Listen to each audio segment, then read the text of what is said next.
हाय दोस्तों, आप सभी हमारा यूट्यूब चैनल प्रेम बुलबुल मैथ में स्वागत है। जैसे कि आप जानते हैं मैं प्रेम मेहरा और 10th क्लास की मैथमेटिक्स पढ़ाते अपन। और इसी चैनल पर एक नई पहल चालू की गई है जो वो 3 मई से मतलब सोमवार से स्टार्ट हो जाएगी। जितने अपने बड़े भैया हैं, छोटे भैया हैं जो कंपटीशन की तैयारी करना चाहता है वो भी इसी YouTube चैनल के माध्यम से मैथमेटिक्स एंड भारतीय संविधान को पढ़ सकता है हमारे YouTube चैनल से। तो आज हम बात करते हैं 10th क्लास की मैथमेटिक्स के अंदर जो टेस्ट सीरीज हमने शुरुआत की थी उसके 3 पार्ट हम कंप्लीट कर चुके थे। आज आगे बात करते हैं। क्वेश्चन नंबर हम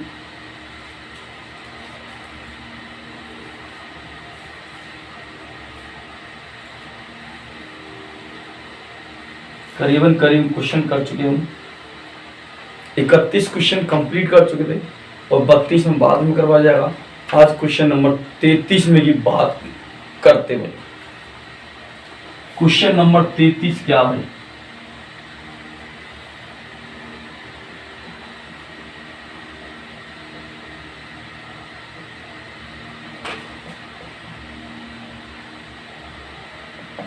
टेस्ट सीरीज। क्वेश्चन नंबर 32 है 2 sin square 30 degree cos 30 degree का मान याद करिए। अपन को मान याद करना है तो ऑप्शन दे रखा है, 4 ऑप्शन दे रखा, ऑप्शन को करेक्ट करना है। तो अपन जानते हैं 2 गुणा, जब 2 संख्या के बीच में कोई चिन्ह नहीं होता है तो वो गुणा का होता है। तो sin 30 का मान आपको पता है, जो 96 में मैंने बताया था। क्या भाई? sin 30 डिग्री का मान होता है 1/2। तो मैं यहाँ पे 1/2 किया और इसको होल स्क्वायर कर दिया, फिर गुणा का चिन्ह लगा दिया। cos 30 का मान क्या भाई? आप सभी को पता है कि sin 30 का मान sin 30 का मान cos 60 के बराबर होता है और cos 60 का मान sin 30 के बराबर होता है। इस प्रकार से भाई sin 60 का मान cos 30 के मान के बराबर होता है। तो क्या भाई? √3/2। तो यहाँ पे मैं क्या लिखूंगा भाई? मैं तो √3/2 मैंने लिखा, 2 गुणा 1/4 इंटू √2 गुणा ये होगा। 2 से ये 2 गया तो क्या बचा अपने पास में? √3/4। ये मान बचा तो भाई ये किसका बचा? यहाँ पर देख सकते हैं। इस प्रकार से अपन ऑप्शन नंबर अपना कौन सा भाई? सी ऑप्शन राइट हो जाता है। ये गलत लिखा हुआ है, ऑप्शन नंबर ए अपना करेक्ट आंसर हो जाएगा। ऑप्शन नंबर ए इसमें करेक्ट आंसर हो जाएगा, ऑप्शन नंबर ए। इस प्रकार से अपन इस क्वेश्चन को कर पाएंगे। अब क्वेश्चन नंबर 34 की बात करते हैं। बहुत जबरदस्त, बहुत अच्छा क्वेश्चन है। 34 नंबर क्वेश्चन भाई, बहुत अच्छी तरीके से आपको क्वेश्चन को करना होगा। Question number 34।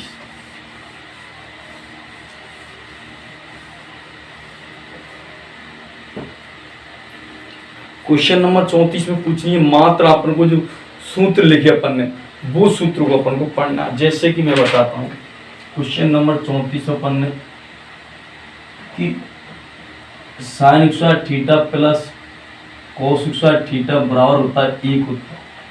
तो इससे भाई कितने सूत्र बन सकते हैं वो अपन ने कहा। जैसे कि पूछा भाई sin स्क्वायर थीटा बराबर क्या होता है? 1 माइनस ये प्लस कर दे जाएगा, माइनस cos स्क्वायर थीटा हो जाएगा। पूछा भाई cos स्क्वायर थीटा क्या होता है?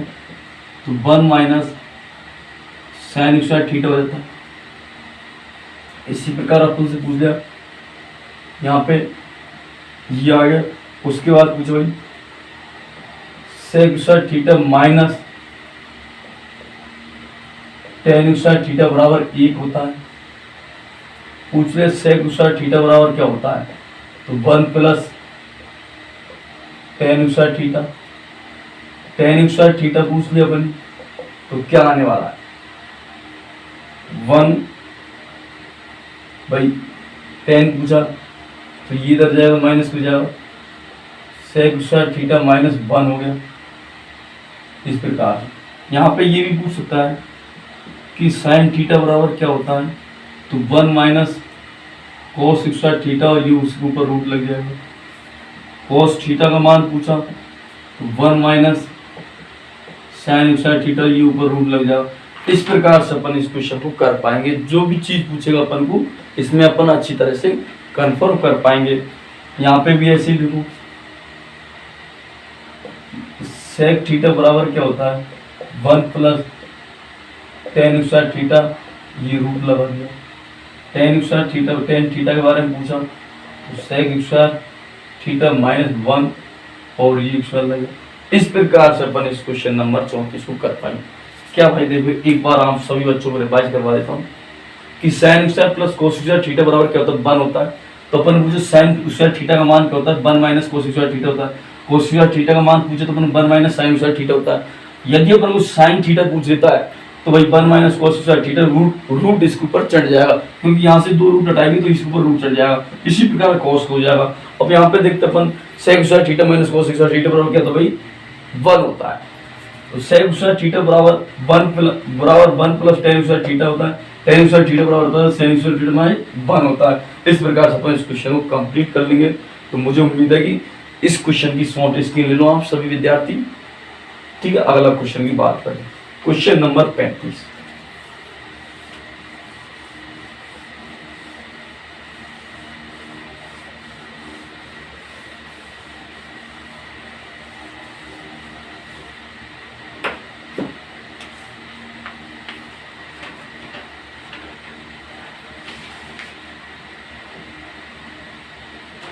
क्वेश्चन नंबर 35 क्या हो रहा बच्चों, यदि सूर्य का उन्नयन कोण 45 डिग्री हो तो 12 मीटर ऊंचे एक वृक्ष के पड़ने वाली छाया की लंबाई। भाई कोई अपने पास में क्या भाई 12 मीटर ऊंचा क्या वृक्ष है, तो इसकी जो छाया की लंबाई पड़ेगी वो इधर पड़ेगी, ये छाया की लंबाई इधर पड़ेगी। जो ये कोण बन रहा है वो कितने बन रहा है 45 डिग्री का बन रहा है। इसको ए नाम दिया, इसको हमने बी नाम दिया और इसको हमने सी नाम दिया। ठीक, अब मैंने क्या बोला भाई त्रिभुज ए बी और सी में अपन को पूछा क्या भाई छाया की लंबाई, ये वाले अपन को मान पूछा। ए बी बराबर x मीटर माना भाई, बी सी बराबर अपन को 12 मीटर दे रखा है। अपन को चाहिए क्या ए बी जो x दे रखा है, तो लंब बटे आधार क्या होता है भाई tan होता है। tan थीटा बराबर होता है लंब बटे आधार। लिखा भाई थीटा की जब अपन ने 45 लिखा बराबर लंब क्या अपना 12 आधार क्या है x और tan 45 मान होता है 1 बराबर 12 बटे x। तो x का मान कितना है 12 और ये 12 मीटर अपना आंसर है। इस प्रकार से इसका करेक्ट आंसर आएगा कितना 12 मीटर। तो इस प्रकार से अपन को ये 12वां क्वेश्चन 35वां क्वेश्चन कंप्लीट करना है। कुछ नहीं वैसे मात्र अपन जो वृक्ष दे रखा है उसकी छाया इधर पड़ेगी। यहाँ कोई सूर्य है भाई, तो यहाँ की जो छाया है इधर से सूर्य उग रहा है तो छाया पड़ेगी वो इसी मार्ग पर पड़ेगी, इसी मार्ग पर पड़ने वाली है। इस प्रकार से अपन को इसको छाया की लंबाई निकालनी है। क्वेश्चन नंबर 36 की चर्चा करते हैं।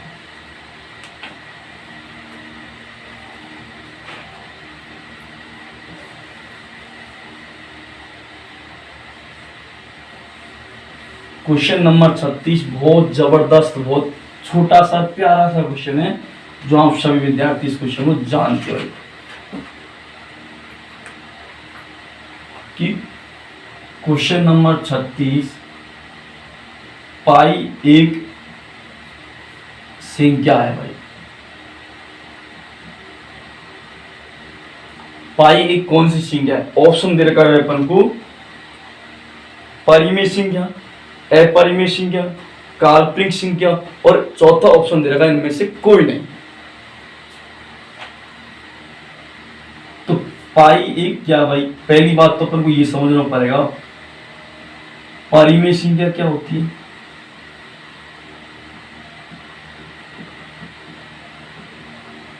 अपरिमेय संख्या क्या होती है। परिमेय संख्या वह होती है जो अपन P बटे Q के रूप में लिख सकते हैं, P बटे Q के रूप में लिख सकते हैं, लेकिन Q बराबर अपन 0 नहीं लिख सकते। और अपरिमेय संख्या वह होती है जिसको हम भिन्न के रूप में नहीं लिख सकते, जैसे कि पाई हो गया, थीटा हो गया और भी संख्या। तो पाई क्या एक अपरिमेय संख्या है। क्या भाई, अपरिमेय संख्या है। ऑप्शन नंबर बी अपना इसमें करेक्ट हो जाता है। तो इस प्रकार से क्वेश्चन नंबर 36 को भी कंप्लीट कर चुके हैं। क्वेश्चन नंबर 37,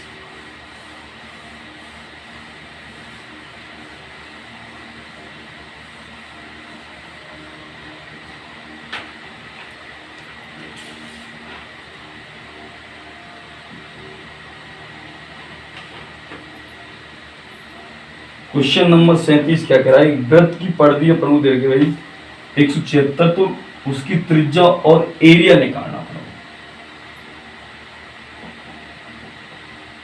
वृत्त की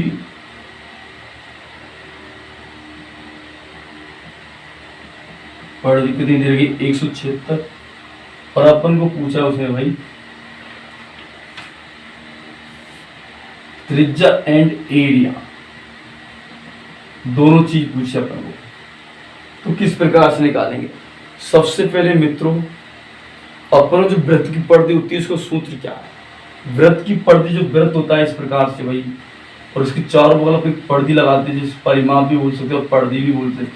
तो वृत्त की परिधि क्या होती है, 2 पाई r होती है, और इसके बराबर दे रखा है 176। तो यहां से मैं क्या निकाल रहा हूं, अपन को चाहिए r, तो मैंने r को निकाला बाहर, और 176 बटे अपने लगाया 2 पाई।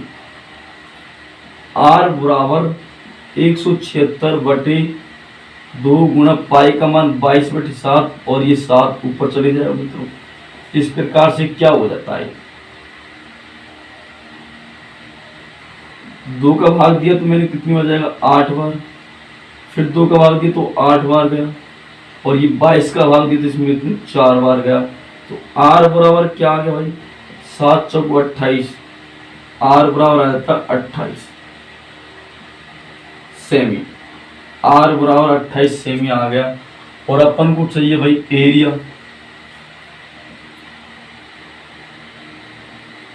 वृत्त का क्षेत्रफल क्या होता है, पाई r x होता है। r बराबर अपन को कितना दे रखा भाई, इसमें जो अपन ने निकाला 28 सेंटीमीटर। क्षेत्रफल चाहिए तो अपन पाई का मान अपन को पता भाई 22 बटे 7 होता है।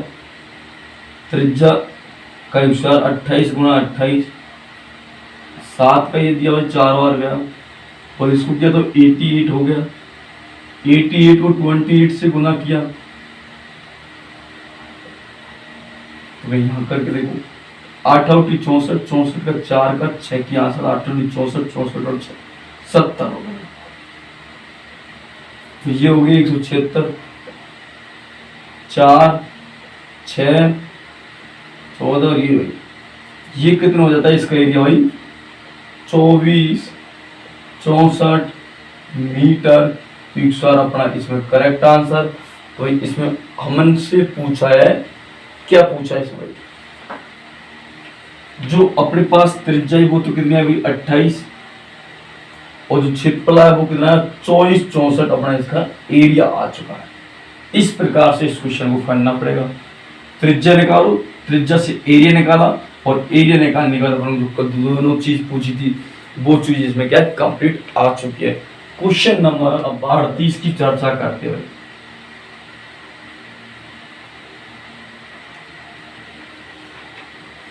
कि एक वृत्ताकार मार्ग का बाह्य व अंतर व्यास अपन को देखा भाई, वृत्ताकार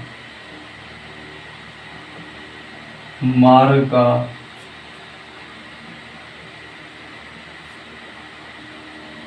बाह्य व्यास अपन को दे रखा है कितना 10 मीटर।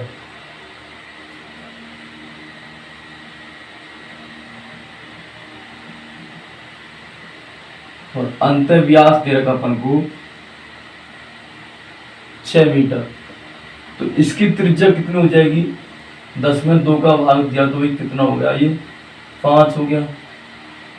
6 में 2 का भाग दिया तो ये हो जाएगा 3 सेंटीमीटर, ये 5 सेंटीमीटर। इस प्रकार से अपन को निकाला। जैसे कि ये कोई वृत्त हो गई और इसके बाहर 3 मीटर चौड़ाई बना हुआ है, तो ये वृत्ताकार मार्ग का क्षेत्रफल निकाले। यहाँ से कोई त्रिज्या जो कितनी बाह्य कितनी दे रखी, बाहर की तरफ ये 5 दे रखे और आंतरिक कितनी दे रखी? 3 सेंटीमीटर व्यास। तो जो ये वाला एरिया है, ये सरफेस एरिया,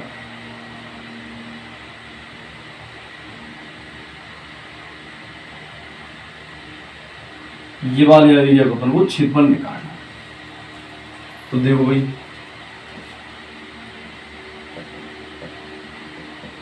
वृत्ताकार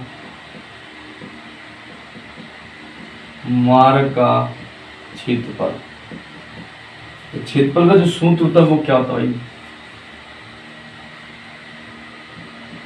पाई आर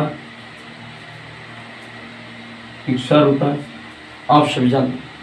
तो मैं यहाँ पे सूत्र बनाऊंगा पाई R1 में minus R1 square minus R2, इस प्रकार से। तो मैं वही पाई का मान अपन को पता है 22/7 होता है, इंटू 5 के स्क्वायर माइनस 3 के स्क्वायर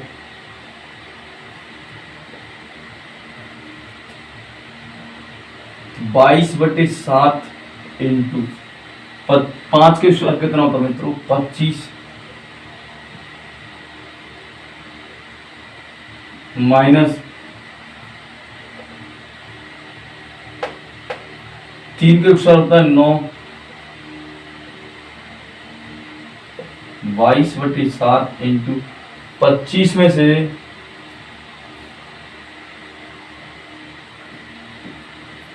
से 9 गया तो भाई कितना बचेगा? यहाँ पे 16 बचेगा भाई।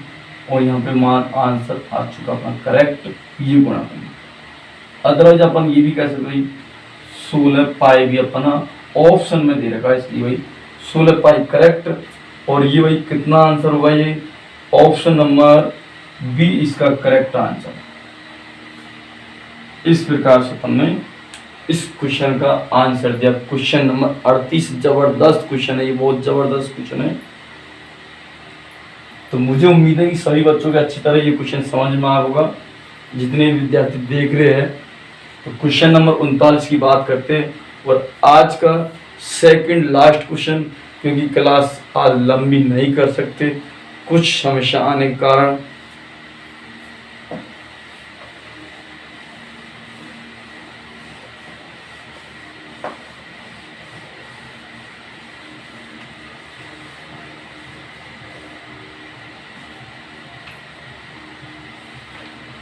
क्वेश्चन नंबर 39,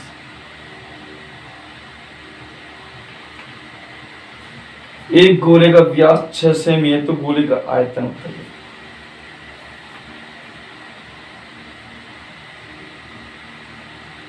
गोले का व्यास 6 सेमी है, तो इसकी त्रिज्या कितनी हो जाएगी? 6 में 2 का भाग दिया तो वही कितनी हो जाएगी? 3 सेमी। तो गोले का आयतन,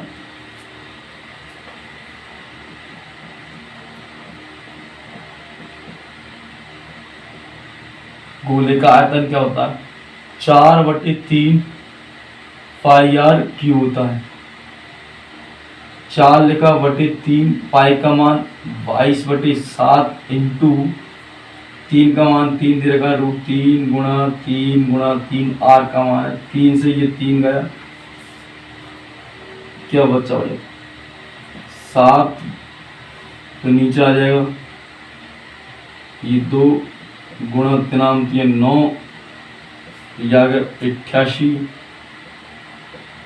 गुणा 9/7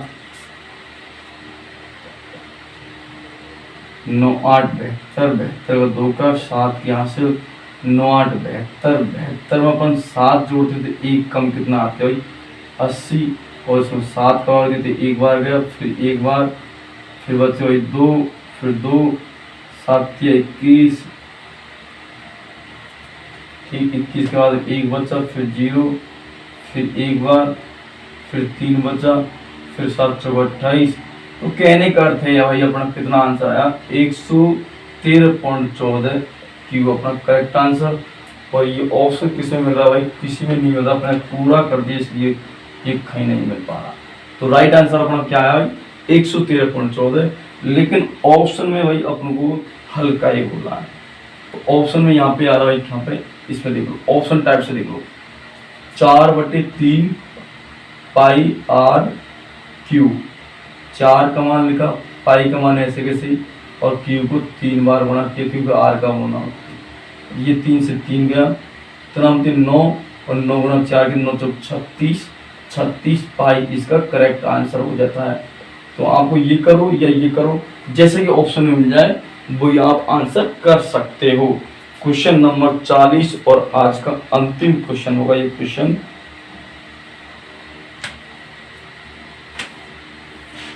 सभी बच्चे स्क्रीनशॉट ले लें इसका जल्दी से जल्दी, ठीक, ओके।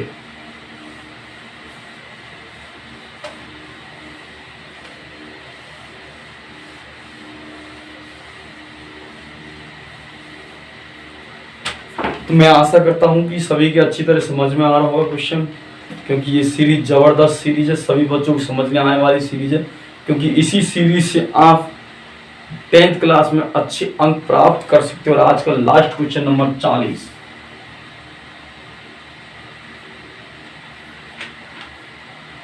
एक घन की कोण 4 सेमी है तो इसके विकर्ण की लंबाई बताइए। आप सभी जानते हो भाई घन क्या होता है, घन इस प्रकार होता है जिसकी प्रत्येक भुजा क्या होती है, समान होता है,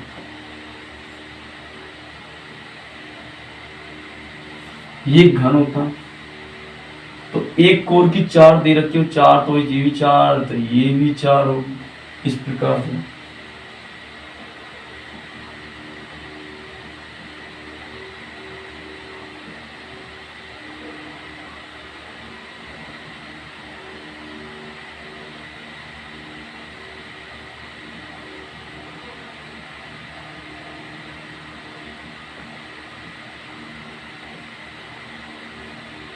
घन के विकर्ण की लंबाई याद, जो घन होता है उसके विकर्ण क्या होता है,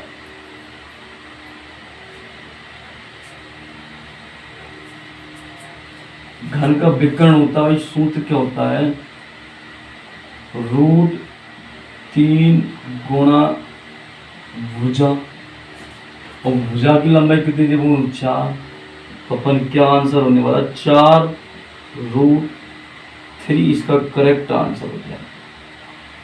ये ऑप्शन नंबर बी में अपन को मिल रहा है, ऑप्शन नंबर बी इसका करेक्ट हो जाएगा। Question number 40। तो आज हम कितने क्वेश्चन किए, 10-12 क्वेश्चन किए, उन क्वेश्चन को आप अच्छी तरह से फिर लीजिए, इन्हीं क्वेश्चनों में आप अच्छे मार्क्स प्राप्त कर सकते हैं दोस्तों। क्योंकि आज लंबी क्लास नहीं चल पाएगी, उसका रीजन एक है क्योंकि हमें टाइम का अभाव है, और इसी टाइम को देखते हुए हमको अगली क्लास कंटिन्यू करनी होती है। तो कुछ आज के लिए भाई पूरी क्लास नहीं हो पाई, उसके लिए क्षमा मांगता हूँ मैं, और कल से आपकी फिर से क्लास कंटिन्यू हो जाएगी। ठीक है दोस्तों, सभी को बेस्ट ऑफ लक एग्जाम तक के लिए, बहुत बहुत धन्यवाद। पढ़ते रहिए, मस्त रहिए, घर में रहिए और सेफ रहिए।